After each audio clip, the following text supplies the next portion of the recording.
So before we get started, if you guys want to get your work critiqued, all you have to do is go to the subreddit icon right here to submit your work for critique. There are some challenges happening right now on the subreddit and a little vote that I want you guys to participate in, which is choose your weapon for the next community design challenge. So far, I believe spear is winning. So most likely the next character design you guys will have to do is one of a spear, a spear wielding warrior. So head over to my subreddit icon right here on my website, istebrak.com, to get to join the subreddit and to join us on Discord. Click on the community tab right here and you can join my Discord. Some people have been asking me, how do I send in my suggestion for the next League Splash critique? You do that through the Discord community right here. Let's get started on today's class. So, tile canvas. Why? Why did you have a tile canvas? Not useful. It kills the scene. It breaks off the atmosphere. It doesn't give you anything. It's like you're seeing the world with one eye instead of both eyes. Give us a wider canvas as if to see the world with two eyes. A tile canvas really doesn't serve you at the end of the day when it comes to illustrations that have any kind of action, any kind of multiple characters interacting with each other. So you can see how like a tile canvas can be useful when a character when you have some kind of design or some kind of literal tile design or some kind of stippling pattern, you only want to display that. Or some kind of sticker design. It's not really useful for environments. So I got rid of that really quickly. So where you placed everything is wonderful. Your placements actually look good and everything does feel like it's from a low perspective. But the issue here is that we don't want to see all of Link. The position of the spider really is making it the focal point. So what we want to do to Link is basically put this on darken and just darken him to the environment. Him being dark is what makes the room dark, not him being bright with a black background. You can't just make the background darker and expect us to feel like we are in a dark room.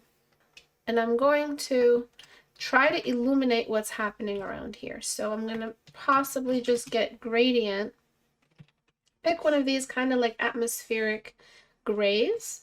Gray is a great color. It's a great go-to for neutral highlights or neutral value in the background because gray is so realistic to what we have in like overcast days or what we have in nature. So just a little bit of that went a long way, and then I'm going to put a little bit extra just behind Link where he's standing. And now we can actually take advantage of what's happening in the rest of the environment to fill in more of the environment. So there were these big pillars, right, in this battle, I think. And then there's also just more of the spider. I don't remember the kind of spider she is. I think she had like tarantula legs. I forget if they were like sharp. Were they sharp or were they tarantula-like? Okay, that looks like tentacle.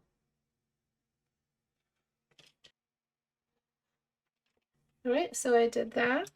And then now, because I have access to the space directly behind him, behind the spider, I can now create another level of depth. And then we've got, bloop, just a little bit of that. Now it feels more cinematic. Now it feels more immersive. So when you think about the levels of depth, and think about movies, for instance, what would be closer to the camera if we were actually filming this? So that's what depth is. Depth is just imagining that you have a camera in your hand and you're filming this event. You're filming the events of your painting.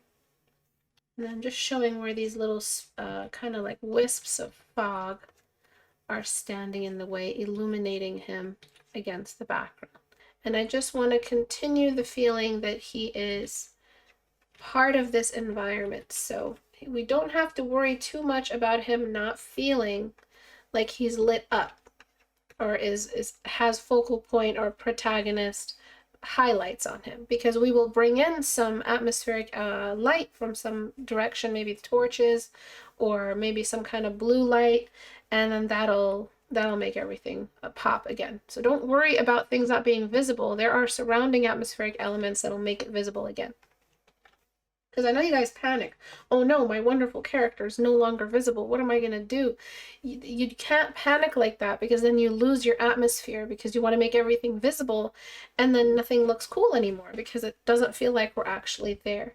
So the next step would be to bring in that atmospheric element right here, and then just a little bit of yellow, a little bit of like white beige yellow, and a little bit of that. And then I'm going to delete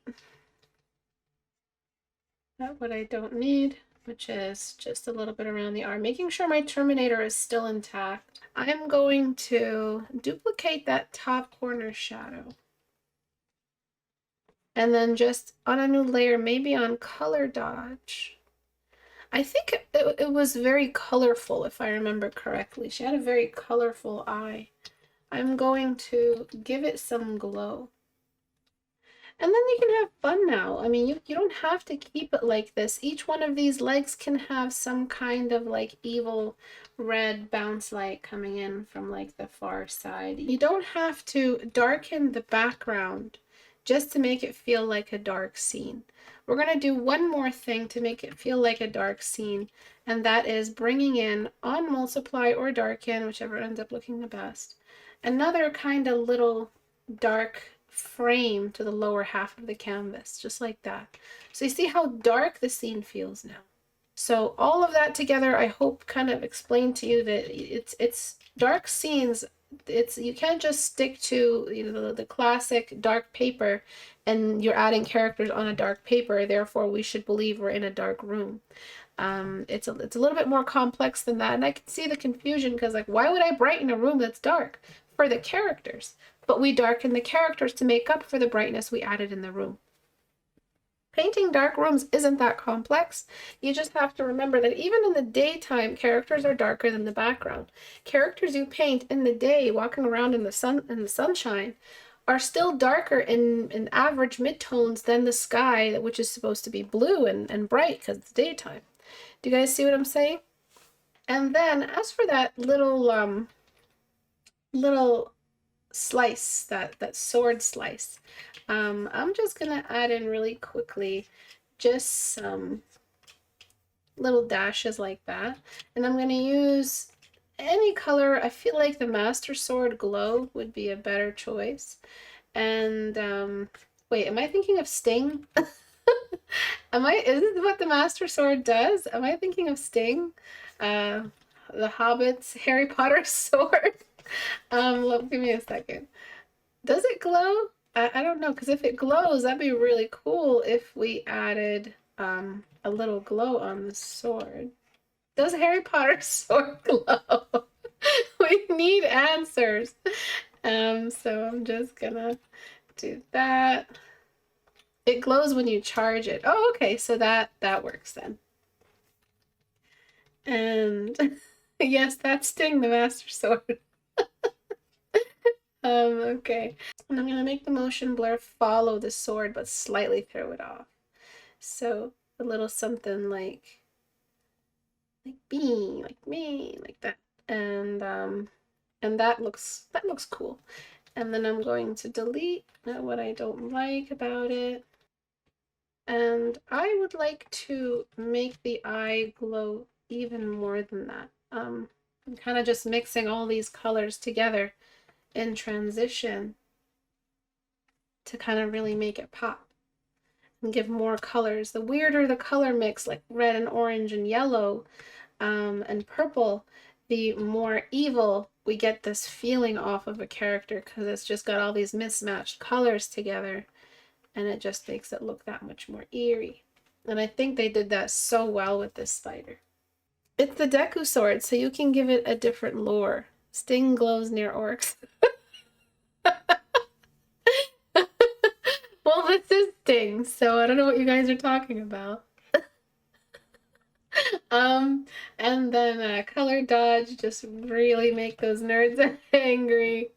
And then what you could do is, in between each of these pillars could be another torch somewhere in the distance. And it's also doing a little bit of an atmospheric glow. So you just get that same yellow, but this is in the distance. This is where nobody can see. Kind of like, here, let me get the other side of that.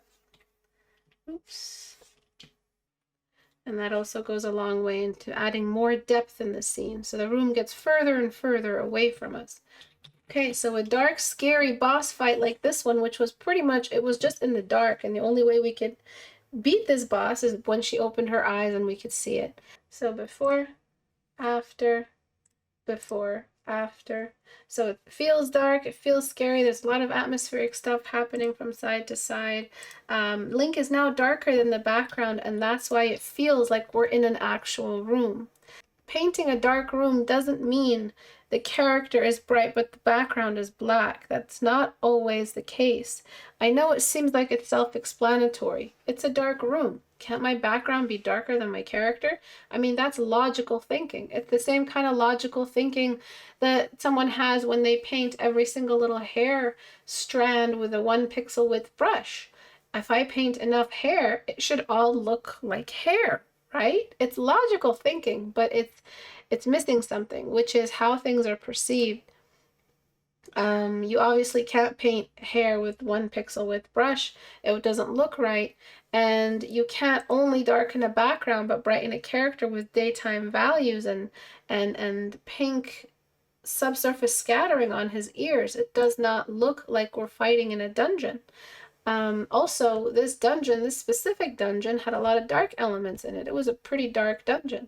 If you study more movie shots, you'll be able to pick up on these rules of environment painting.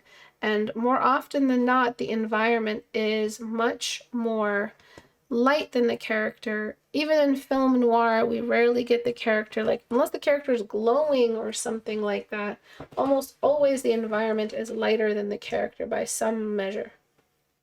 Okay, so I hope this paint over was helpful. I'm just going to do one more before and after. Before, and stay away from that tile canvas. When has it ever served you?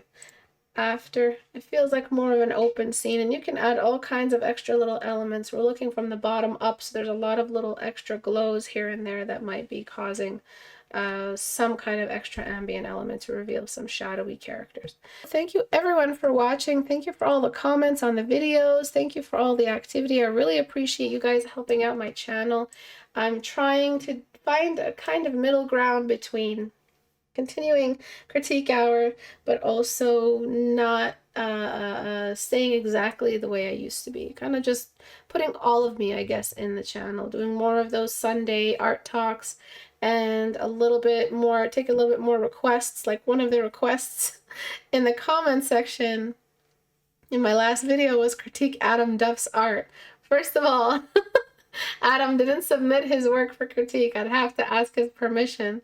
If you guys want to, you guys can go comment on his video. Would you like me to critique your work, Adam? I'm not really sure if you're even interested in that, but some people have been suggesting it, which might be interesting just to see what our collaborative work might end up looking like. Thank you guys for the support. If you guys want to support the channel in another way, you can give $1 a month towards the channel. That goes a long way if all of us join. And that's just $12 a year. So $1 a month to be a watcher, and you get today's full class recording, because I only upload the short videos to YouTube. The full ones, if you want to see the full process and get the full tutorial and all the knowledge packed in there, you guys can join as a watcher on Patreon. And thank you guys for watching. I really appreciate it. Go to the subreddit to get your work critiqued, or join us on Discord to get your work critiqued. Today's piece I picked up from the Discord community. I'll see you guys next week. Have a great weekend. Bye, guys.